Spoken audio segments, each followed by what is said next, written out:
I'm imagining that everybody here today has heard of the Nobel Prize for Peace, right? Yeah. We heard about it a lot last fall because our president thought that he should be awarded that prize, but he did not receive it. Now, it all started back in the 19th century with a Swedish chemist whose name was Alfred Nobel. And he was brilliant.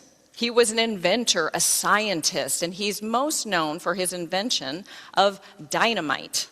He made a fortune on that invention. And by the time he died, by the way, he had over 300 patents.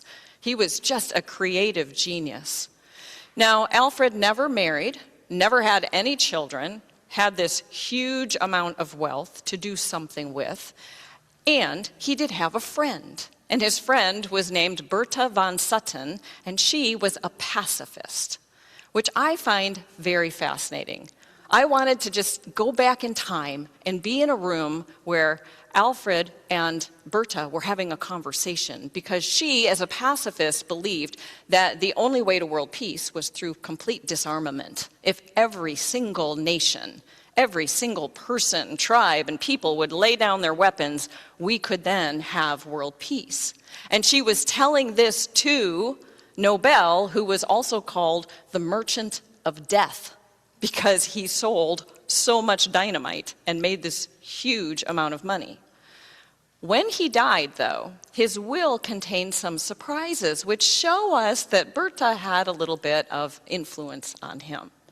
Instead of leaving his fortune to particular people or organizations, he set up a fund that would reward people who excel in 5 different areas. And one of those areas was peace. And in order to get one of those peace prizes, you had to show that you helped somehow with disarmament. Here's Bertha's influence. Or in creating a brotherhood between nations, working in international peace, or a Congress for peace. There were specific requirements for that Nobel Peace Prize. Eventually, though, the definition of peace got a little bit larger because people like Jane Addams, who's called the founder of social work, she was nominated 91 times. You can be nominated by multiple people over multiple years, 91 times before she finally received the award, because social work really didn't have anything to do with disarmament. But the committee decided that their definition of peace was maybe too small, needed to be a little bit larger, and that opened the door to others to receive the Peace Prize who were not really involved in international wars or conflicts. People like Desmond Tutu working on apartheid in South Africa, or Martin Luther King Jr., or Mother Teresa. All of those people began to receive the award, even though they had not worked, with war-torn areas. So the definition of peace grew. So I'm wondering this morning, what is our definition of peace? What are words that you think of when I say the word peace? This is the participation part, so throw out a word. What does peace mean to you? A lack of hate. So something's not present when there's peace. What else? Did your mother ever say, "I just need some peace and quiet"? All right, so that was not peace, right? But the quiet part, that could be peace. What does peace mean to you? If you looked it up in the dictionary, do you want me to just tell you? Is everybody kind of like stuck on hippies and peace symbols? Calm, thank you. That comes up in the dictionary. Tranquility, no disturbance, no arguing, no fighting. Everything's quiet and restful, all right? That's what I thought peace was too. And of course, no war. That comes up as well in the dictionary. That's what I thought it was until I studied our reading this morning. The scripture has helped me enlarge my view of what peace is. Now, in our scripture today, Jesus says 3 times, "Peace be with you, peace be with you, peace be with you." And I began to wonder, what in the world? Why does he have to say this 3 times? Don't we all know what that means? Well, apparently we don't. Now we're in John's Gospel, and you know what I love to say about John's Gospel? It has layers of meaning. We cannot just read it across the surface and understand what John is trying to say. Now, in this little text, it was, 2 paragraphs, I think, that Kathy read for us. There is so much good stuff. I mean, really, I could come up with 5 good sermons pretty quick just from that little story. I mean, we could talk about how this is still, when that reading began, it's still Easter. It's still the first day. Jesus has risen from the dead. He's appeared to Mary Magdalene. He's appearing to the disciples for the first time. We could talk about the locked door. Why the disciples are so afraid. What is it that locks you all in at night, right? What is it that locks you into not doing something because you're so afraid? Jesus didn't seem to be stopped by the locked door. There's another thing we can talk about. Jesus came right in anyway, and Jesus can do that today, right? We could talk about Thomas. Poor Thomas. I always feel so bad for Thomas. He gets such a bad rap. Everybody calls him Doubting Thomas. They forget all the times that he was on with Jesus, like whatever Jesus wanted. Thomas was ready to go to his death for Jesus. And now we call him Doubting Thomas because he never, by the way, doubted Jesus. He doubted those other disciples who had been locked in a room, quaking with fear, while Thomas was where? Getting pizza? I mean, Thomas wasn't there. So somebody wasn't scared enough to stay in a locked room. He was out. So he just got a bad rap. We could talk about that. We could talk about how this is the original end of John's Gospel. Most scholars agree, well, the scholars I follow agree, that the last chapter of John's Gospel was not supposed to be there. It was a really beautiful close to what Kathy read today. We could talk about why John wrote his Gospel. I mean, you see what I mean? We could go on and on here. One last thing, though, because it said right in the reading, these are written so you may believe that Jesus is the Christ, the Son of God. Bam! And then there's this other chapter that clearly doesn't go. I don't want to talk about any of that. We've got many, many years of Thomas's story coming back around on the second Sunday of Easter every single year. So we can save all that for next time. This time I want to talk about what Jesus said. Peace be with you. 3 times, and then more about peace after that. So maybe we should concentrate on how Jesus came back from the dead, not angry, wanting bloodshed and revenge, but instead offering peace. So that made me look up the word peace in the dictionary. What does it mean? And it means all the things we already talked about today. And then it occurred to me, Jesus would have never used that word peace. That's English. What would Jesus have said? Aramaic, right? He would have said shalom. What does that mean? It's this handy-dandy little website called My Jewish Learning. I haven't fully vetted it, but all kinds of good information. And at that website, it tells us what shalom means. And it means everything that peace means, and it means a state of completion and wholeness and well-being. So it's more than just laying down your weapons. It's more than just a handshake, peace of Christ be with you. It's more than just calm and being tranquil. It's also having the sense of well-being and completion and wholeness. And not just for people, but for all of creation. When I told my son that definition last night, he said, well, I think the Israeli government needs to go back and read about their own word in their own scripture. Because at this website, it also said that the whole of Torah was written for shalom. We also, as Christians in the United States, should go back and study our own holy book. Now, with that idea about shalom being this sense of wholeness, a sense of completion, of well-being, I want to share with you a story about how that might look, not internationally, because that's too out there, but for a church. What might it look like in a church? A minister inherited a church in a city in Florida. It's a Methodist church, and it was downtown. It used to be a really beautiful area, not so beautiful anymore. Not very many members. The membership was dwindling, as many churches are. And the pastor was assigned by the bishop to go there. And when she arrived at the church and saw the neighborhood and saw the church and saw this tiny congregation, she understood that she was there to close the church.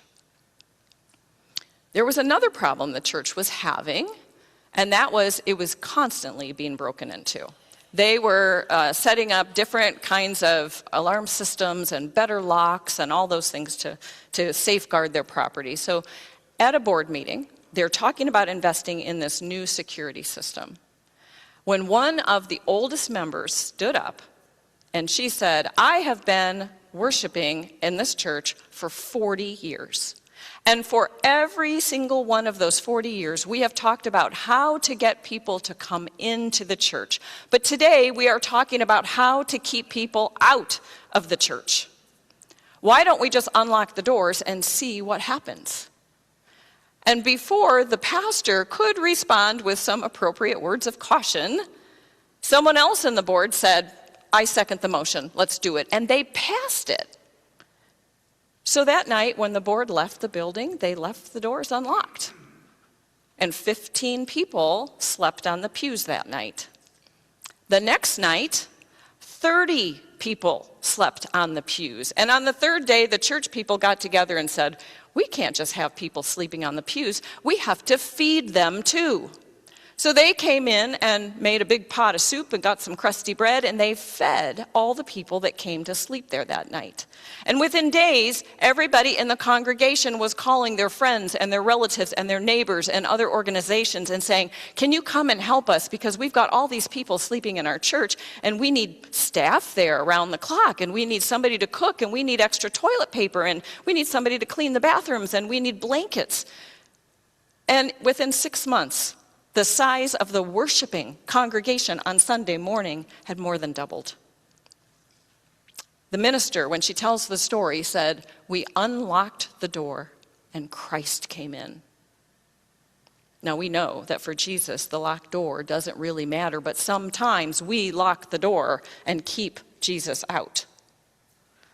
What I see this congregation doing in that story is that they identified a problem, a gap, a need, and they work to restore the well-being of the people that came in. Now, that is shalom. That is shalom. Tim Mackey gives us another example of what shalom is so that we understand a little bit better, and that is a rock, a smooth, round rock like the kind you find in the water that's just completely smooth, no cracks, no fractures, no breaks, whole and complete. And also a wall, a brick wall before Nobel's dynamite hits it, right? It's solid and secure. But if we find a gap in that wall, it is no longer shalom. If it is solid, it is shalom. But if there's a gap, it is not shalom. And our job as peacemakers is to fill the gap, to repair it so that it is now shalom again. That's what the people in that church did. They didn't know what they were doing, frankly, but they did something, right? They tried to restore the well-being of the people outside the church, and in doing so, they restored their own. And that is shalom. Now, in our reading today, there is one big problem that I've got to digress just a little bit because we've got to cover this, and that is that Jesus uses the F word in our reading, forgiveness. And I like to say that's another F word. I don't know what F word you all were thinking about, but it's forgiveness, okay? Jesus uses that word in a way that has led many of us down the wrong path. And it's not Jesus' fault, right? It's our fault for not studying the layers of this text. Jesus said to the disciples, "Forgive. Whoever you forgive, their sins are forgiven. But if you don't forgive, then their sins are retained." And that has caused people to go down two different paths. And the first one is to assign Christians as gatekeepers. We will decide who comes in the doors. We will decide whose sins are going to be forgiven. And we are going to decide who's going to stay out, the ones who are going to retain their sins, and they can go to hell. Figure of speech here. But there are Christians today who think that that is okay because of verses like this one, where we don't understand the F word. We think that we are supposed to be in charge of whose sins are forgiven and whose sins are not. Now, does that feel like shalom? Does that feel like wholeness and well-being? No. And there are people today who are watching the bombing in Iran and now Iraq and who knows where else, and they're saying that's okay, those are those people that are out there, they can retain their sins, and they don't have to be part of our group. That's one way of looking at that text, and unfortunately, there are enough Christians that think that's true. I do not think Jesus meant that at all. And there's another way of looking at the text which is equally bad.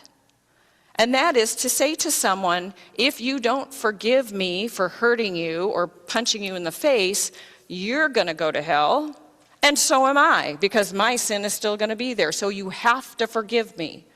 And then if I punch you again, you have to forgive me again. Now, forgiveness is a free gift. It is offered freely, not coerced, not with somebody guilted into doing it. Always offered by the person who has been oppressed to the oppressor. But it cannot be mandated by doctrine, because we've seen that with children. Children who have been abused at the hands of priests, young women who have been abused at the hands of pastors, and then they are taught in Sunday school that they must forgive, because we know in Christianity forgiveness is a command. And they are told, if you don't forgive your abuser, then you are going to perish, and so are they.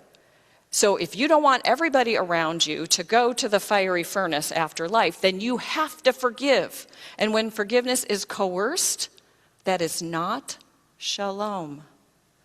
If someone has to forgive someone else, and that forgiveness brings upon them more shame and more pain and more hurt, that is not shalom.